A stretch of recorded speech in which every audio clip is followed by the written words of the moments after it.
रमेश बाबू को इस वक्त आप सुन रहे थे, जो डेप्यूटी कलेक्टर है, जो बता रहे थे कि क्या कुछ हुआ है। और इस वक्त आपको एक बड़ी खबर बताते हैं कि पुलिस की एफआईआर में एक बड़ा खुलासा हुआ है कि कैसे सुहेल इकबाल भीड़ को भड़का रहा था। सुहेल इकबाल ने यह कहा था कि बर्क हमारे साथ है। सुहेल ने कहा था कि अपने मंसूबे पूरे करो। सुहेल के भड़काने पर भीड़ उग्र हो गई। बिना अनुमति सांसद बर्क मस्जिद में गए, ये एफआईआर में जिक्र है। बिना अनुमति समाजवादी पार्टी के सांसद ने भीड़ को जुटाया। सियासी फायदे के लिए सपा सांसद ने भीड़ को उग्र किया। ये वो तमाम बातें हैं जो एफआईआर में कही गई हैं। और आप सोचिए कि कैसे जो ये समाजवादी पार्टी के सांसद हैं, कल ये कह रहे थे कि मैं वहां पे नहीं था। रामगोपाल यादव भी इनका बचाव करते हुए नजर आ रहे थे। लेकिन ये देखिए किस तरह से खुलासे हो रहे हैं कि किसके कहने पर ये सब कुछ किया गया, किसके कहने पर ये सारी बातें हुई। आप समझिए ये बहुत बड़े खुलासे हैं, क्योंकि सवाल ये है कि क्या एक तरह से माने कि जियाउर रहमान बर्क वो इस पूरी हिंसा के पीछे थे? क्या एक तरह से वो इस पूरी मास्टरमाइंड को उनको माना जाए? मुख्य आरोपी नंबर 2 सुहेल इकबाल, जिसका जिक्र एफआईआर में है, जियाउर रहमान बर्क का नाम एफआईआर में है। सुहेल इकबाल ने भीड़ से कहा कि नहीं, हमारे साथ बर्क साहब है, चलो भीड़ को इकट्ठा कर लो, और खुद मस्जिद के अंदर गए बर्क, जैसा एफआईआर में जिक्र किया गया। और इसलिए तो सवाल हो रहा है कि आखिर क्यों अब समाजवादी पार्टी खुलकर नहीं बोलती है, क्यों बचाने की कोशिश की जा रही है जियाउर रहमान बर्क को, जिनके ऊपर सीधा सीधा आरोप है भीड़ को भड़काने का, लोगों को उकसाने का। और कई और बातें जब आपको बताने जा रहे हैं। देखिए, इस जो संबल हिंसा है उसमें किस तरह से एफआईआर में बातों को रखा गया है। क्या रखा गया है कि सांसद पर भीड़ को हिंसा के लिए भड़काने का आरोप है, ये एफआईआर में दर्ज है। सर्वे के दौरान जमा भीड़ में सुहेल भी मौजूद था, जिसने भीड़ को कहा कि नहीं, हमारे साथ बर्क है। राजनीतिक लाभ के लिए माहौल बिगाड़ने का आरोप है। यह आरोपी नंबर 1 है। आरोपी नंबर 2 पर क्या आरोप है? भीड़ से कहा कि मंसूबा पूरा करो, कुछ नहीं होगा। यानी उसने कहा कि तुम्हारा कोई कुछ नहीं बिगाड़ पाएगा। हिंसा से 2 दिन पहले सांसद बिना अनुमति मस्जिद गए। ये आरोपी नंबर 1 जो बर्क है, उनको लेकर हम बता रहे, जो एफआईआर में कहा गया। आरोपी नंबर 2 पर क्या आरोप है?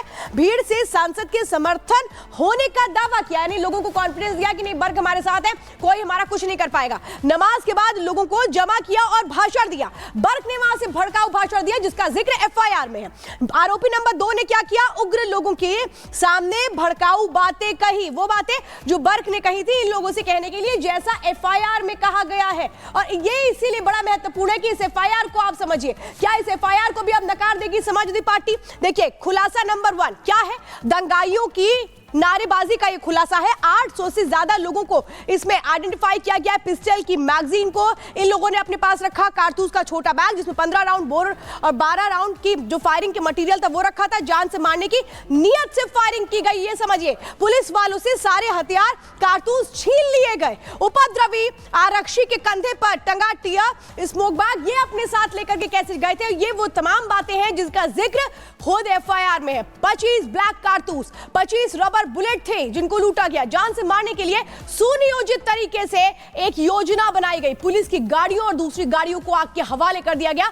जो खुलासा हुआ है वो हम एक एक करके बता रहे हैं। करीब 800 से 900 व्यक्ति वहां पर एक साथ जुट गए। पिस्टल की मैगजीन को इन लोगों ने निकाल कर छीन लिया। कारतूस का छोटा बैग जिसमें 15 राउंड और 12 बोर कारतूस था, उसको भी इन लोगों ने छीन लिया। समझिए क्या क्या लिखा है, जो बड़े खुलासे कर रहा है यह एफआईआर।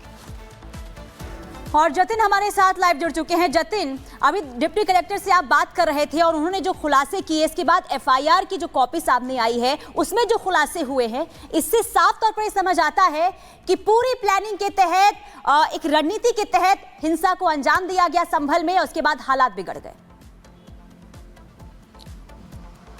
आज बिल्कुल देखिए, डिप्टी कलेक्टर ने जो खुलासे किए वो भी कहीं ना कहीं एक साजिश की ओर इशारा कर रहे हैं। तो वही आप एफआईआर पर देखेंगे, उसमें जो बातें लिखी गई हैं वो कहीं ना कहीं चौंकाने वाली है। और जिस तरीके से भीड़ लगातार पुलिस वालों को टारगेट कर रही थी, भीड़ लगातार ये बोल रही थी कि पुलिस वालों को मारो, उन्हें जलाओ। और उसके बाद देखा भी गया कि जो उनकी गाड़ियां थी, पर्सनल गाड़ियां थी पुलिस वालों की, उनको जलाया गया। पुलिस वालों से ही जो वेपन्स है वो छीने गए, कारतूस छीने गए, आंसू गैस के जो शेल है वो छीने गए। और उसके बाद उसी का इस्तेमाल पुलिस कर्मियों पर किया गया। और ये सभी सभी चीजें एफआईआर के अंदर दर्ज की गई है। एफआईआर में एक्यूज का कॉलम देखेंगे तो उसमें सांसद को आरोपी नंबर 1 बनाया गया है और सपा के जो विधायक है उनके बेटे सोहेल इकबाल को आरोपी नंबर 2 बताया गया है। और जिस तरीके की बातें सोहेल इकबाल भीड़ में पहुंचकर जामा मस्जिद के बाहर पहुंचकर कर रहे हैं कि अपने मंसूबे पूरे करो, वो क्या मंसूबे थे, किस और वो बात कर रहे थे, किसके लिए बात कर रहे थे, तो तमाम ऐसे सवाल हैं जिसको लेकर अब पुलिस इस पूरे मामले की जांच कर रही है।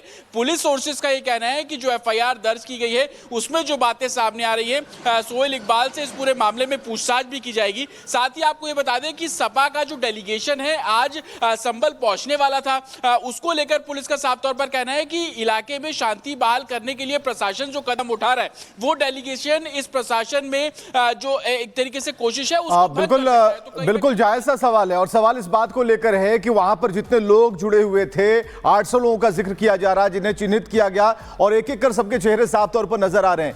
अब यह भी देखा जा रहा है कि वहीं के थे या फिर बाहर से उन्हें बुलाया गया था पत्थरबाजी के लिए, ये भी इसकी भी जांच चल रही है।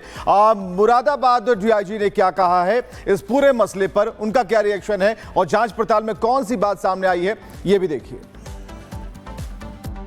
मार्केट तो अभी ठीक है, अभी स्कूल के बारे में डीएम सब बताएंगे, कब आदेश करेंगे उसको। तो कल तो बंद रखा है, आज का अभी उन्होंने एक्सटेंड किया, वो मैं एक बार चेक करता हूँ, ठीक है। और बाकी मार्केट पूरी तरीके से चल रहा है, सभी लोग अपना काम देख रहे हैं। लोग से अपील भी की है, सभी शांति से अपना काम करिए, किसी की पुलिस परेशानी नहीं करेगी, जो भी निर्दोष है उनके कुछ नहीं होगा, अपना काम करते रहिए, बस इतनी में नहीं रहेगा। जो कल जो कितना एफआईआर 7 एफआईआर हुआ तो उतनी ही है, बस कल जो गिरफ्तारी उतनी ही है, आज का तो कहीं कुछ नहीं। बस हम लोग केवल से जो हमारा पास जो वीडियो फुटेजेस है उसके आधार पर लोग का आइडेंटिफाई करवा रहे हैं। तो देखिए इस वक्त सबसे अहम ये एफआईआर है, ये एफआईआर जो इस बात को बता रही है कि कैसे वहां पर भीड़ को उकसाया गया, किसके कहने पर उकसाया गया। जियाउर रहमान बर्क जो सांसद है, क्या सांसद की जिम्मेदारी ये होती है कि वहां लोगों को भड़का दिया जाए, माहौल को खराब कर दिया जाए। साथ किसने दिया? आरोपी नंबर 2 सोहेल ने, जिसने कहा सोहेल इकबाल ने कि साथ में आ जाओ क्योंकि बर्क साहब का समर्थन है। तो सवाल यह है कि आखिर क्या मकसद है सांसद साहब का कि भीड़ को उकसा लो, भीड़ को भड़का दो और संभल में जो अशांति है उसको मचा दो। सीधा सीधा आरोप एफआईआर दर्ज की गई है। अब देखना यह है कि क्या समाजवादी पार्टी अभी भी बचाती है जियाउर रहमान बर्क को। तो संभल की जामा मस्जिद कमेटी के प्रमुख जफर अली ने संभल प्रशासन पर कई गंभीर आरोप लगा दिए हैं, लेकिन जफर अली के तमाम झूठे आरोपों को बेनकाब कर दिया है संभल के डीएम ने। कैसे संभल के डीएम ने खोली शाही जामा मस्जिद के अध्यक्ष की पोल, इस रिपोर्ट में समझिए।